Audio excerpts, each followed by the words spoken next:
Aujourd'hui, je souhaite discuter de l'évolution actuelle, tant au niveau planétaire qu'individuel. L'être humain est divisé en une partie terrestre, qui est égoïque et physique, et une partie extraterrestre, qui est mentale et supramentale. Il est temps pour l'humanité de passer de la phase animale à la phase humaine, puis à quelque chose de plus évolué. Il y a une transition entre l'ancienne ère du poisson et la nouvelle ère du Verseau, ainsi qu'entre l'homme ancien et l'homme nouveau. Ce changement crée une déchirure entre les parties de l'individu qui sont adaptées à chaque ère. Certains symptômes peuvent apparaître, tels que l'ennui, la dépression ou l'impatience. L'ère du poisson a des limites et ceux qui se rapprochent de ces limites peuvent perdre la perception d'un avenir. D'un côté, une partie de l'individu vit dans l'ère du Verseau, où l'avenir est prometteur, mais de l'autre côté, la vision de l'avenir se limite à mesure qu'on se rapproche de la frontière de l'ère du Poisson. Le passage à la nouvelle ère nécessite l'acceptation de faire partie de cette nouvelle race d'êtres. Dans cette explication, l'auteur évoque l'idée d'une transition entre deux ères dans l'évolution de l'humanité. Actuellement, nous serions dans l'ère du Poisson, mais nous entrerions progressivement dans l'ère du Verseau, qui serait une nouvelle étape de développement. L'auteur affirme que cette transition crée de l'insécurité et de la confusion chez les individus, qui ne savent pas qui ils sont ni d'où ils viennent. Dans l'ère du Poisson, nous aurions une certaine connaissance de nous-mêmes et de nos origines, mais aucun savoir sur notre destination future. Lorsque nous atteignons les limites de l'ère du Poisson, nous sommes confrontés à une impasse et sommes susceptibles de revenir en arrière en utilisant des méthodes anciennes. Certains individus pourraient même décider d'abandonner la conscientisation et de retourner à un mode de vie similaire à celui de l'ère du Poisson. C'est des plaisirs superficiels. Cependant, certaines parties de nous-mêmes, qui ont déjà évolué dans l'ère du Verseau, ne peuvent pas revenir en arrière. Cela crée une tension et une stagnation chez les individus, qui ne peuvent plus avancer ni retourner en arrière. Certains individus peuvent ressentir une attirance pour des comportements autodestructeurs, sans toutefois envisager le suicide comme une solution.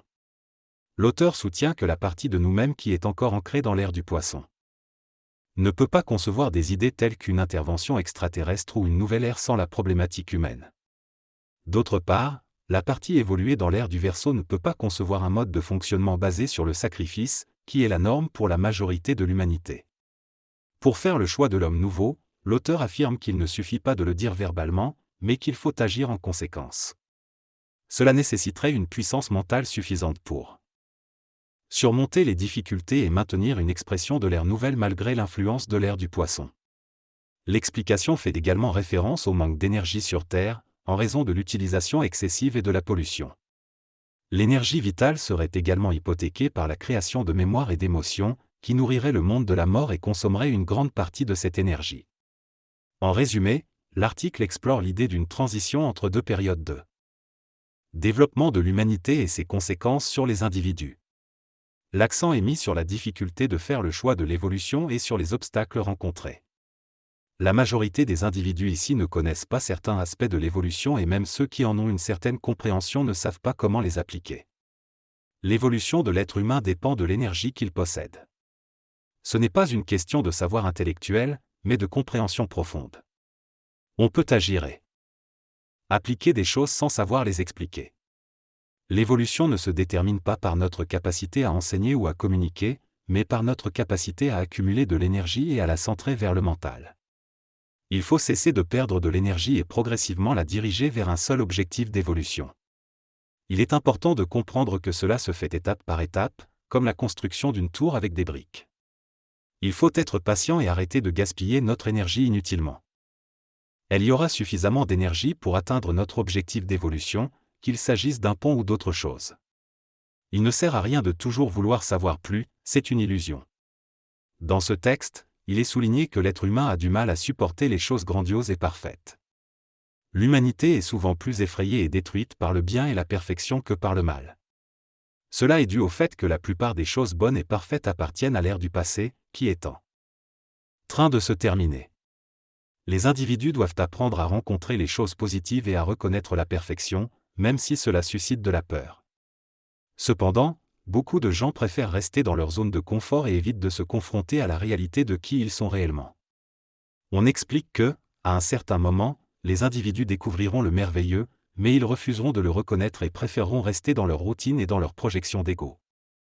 On souligne Également que tout ce que l'on accomplit devient moins important que ce que l'on est en tant qu'individu, et que la richesse matérielle ne dépend pas nécessairement de l'intelligence, mais de l'évolution personnelle. On insiste sur le fait que l'individu doit travailler sur lui-même plutôt que de chercher à augmenter sa richesse matérielle.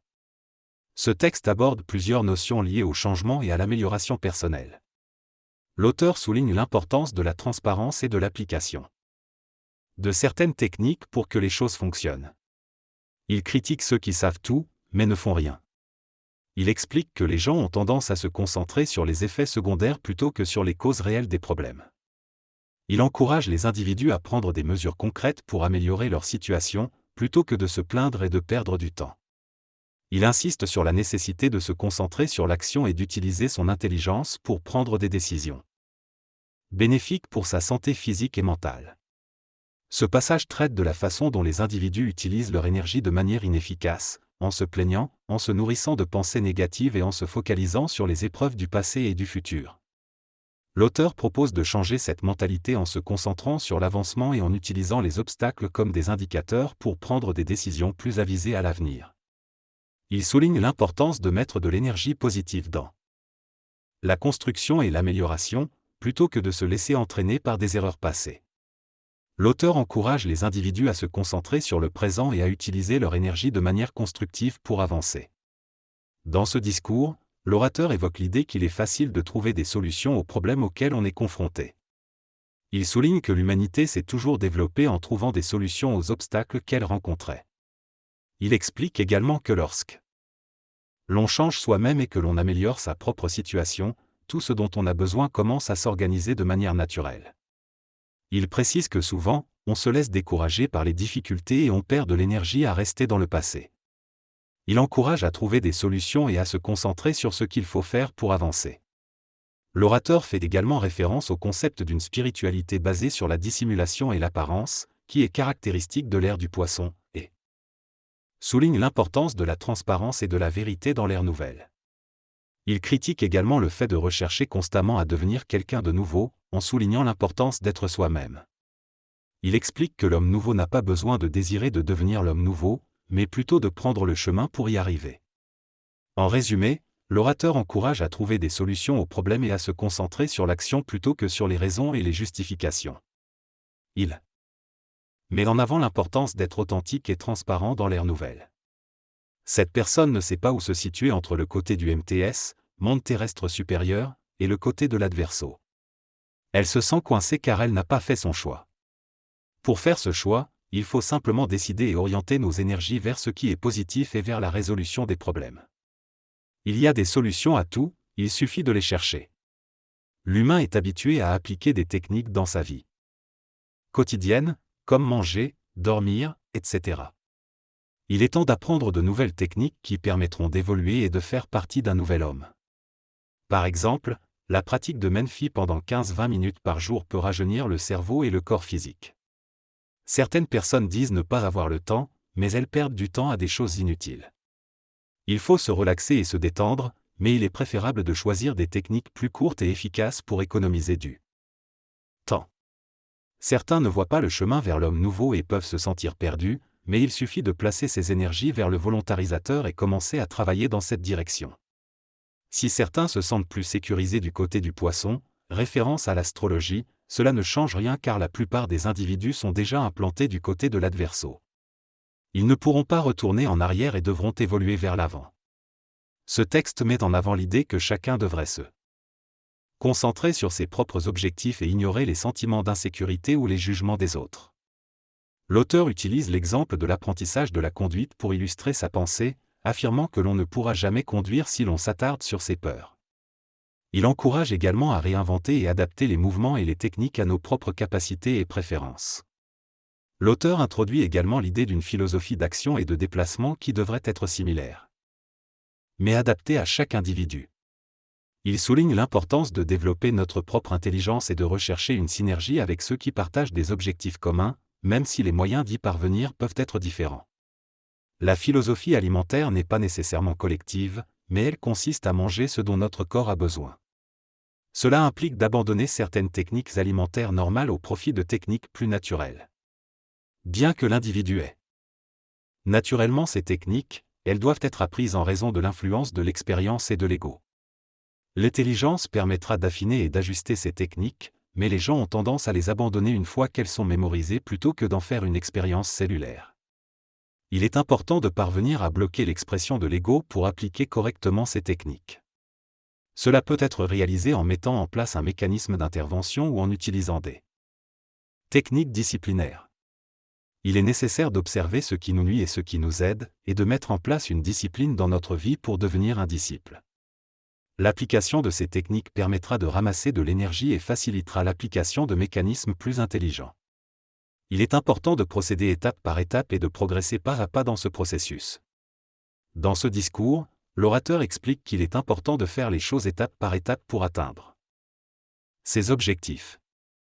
Il donne l'exemple des personnes qui tentent de sauter plusieurs marches à la fois et finissent par se blesser.